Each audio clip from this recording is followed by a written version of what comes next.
Alright, now for today's video, share ko lang sa inyo kung paano magpalit ng battery sa ating UPS. So makikita nyo dito guys, meron akong box dito. And ito in-order natin sa online. Alam nyo ba guys na yung UPS natin is napaka-importante nito, especially kung tayo ay nag-e-edit. Napakalaking tulong yan. Kasi dito sa area namin, lalo na sa ibang lugar na lagi nagba-brownout. Sa amin kasi ganun din nararanasan ko dito. So itong UPS natin ngayon is mahina na yung backup support power niya. So ito guys, napapakita ko sa inyo na talagang defective na yung UPS battery natin. So may pakibunot nga dyan. Kita nyo? So, let's say, for example, nag-brown out, ganun yung magiging mangyari. So, yung ginagawa natin, yung tinatype natin, is hindi na natin masisave yun. And, there are possibilities na masira pa yung system natin or makurap yung program, yung Windows, dahil sa improper shutdown. Okay? So, kaya napaka-importante na meron tayong UPS para sa ating mga computer. So, tara, unbox muna natin to, Alright, so kung napapansin nyo guys, naka-double bubble wrap na siya. Tapos meron pa siyang styrofoam dito na protection, So talaga napaka-sealed. And yung item natin is brand new yan. So ito yung eksaktong sukat ng battery natin, 12 volts, 7 ampere. So ito yung company na pinagbilan natin, Dongjian Power. So ang gandahan dito guys, sa company na to is 7 days free return warranty siya.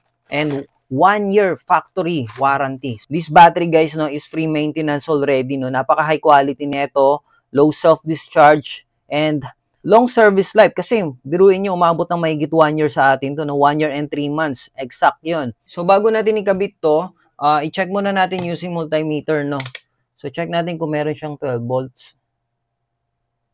Ayun, meron nga. Then itong sa kabila, negative and positive. So, meron din. Okay, tara, let's go.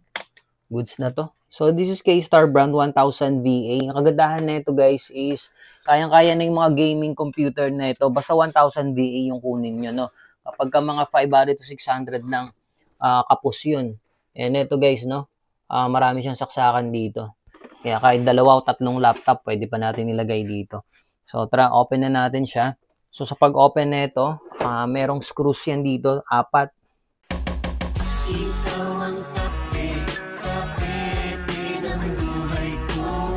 Ikaw lang ang gustong So, makikita nyo guys, naka-soldered na yan kasi napalitan na natin to before. Pangalawang palit na natin ngayon to. Ayan. So, yung mga dating terminal niya is wala na, nagkaroon na ng corrosion. Sinoldering na lang natin siya. Okay? So, tatanggal na natin yan. So, kailangan meron din tayong panghinang. So, ito yung panghinang natin,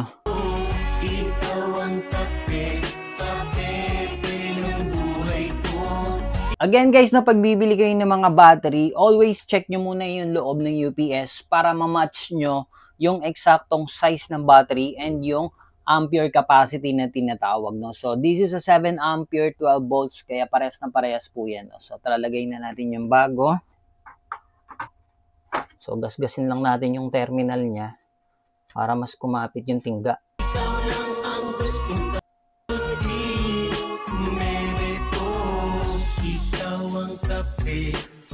Tingnan natin yung output Dapat 24 volts yan. Positive, negative. 24, 25 volts. Okay. Ganda ng UPS na to guys. Napakasiksik ng laman. Tingnan nyo. Sa inverter pa lang. And then yung, tawag doon? Transformer or coil. Diba? Laki Kita nyo. So tara, power on natin para tingnan natin kung goods. Power on. Yun Oh, see? So, ito na yung indicator niya.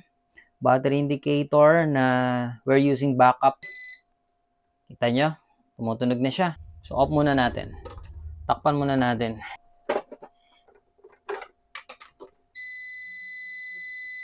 So, makikita nyo, naka-power on na yung system natin, Ayan, Diba?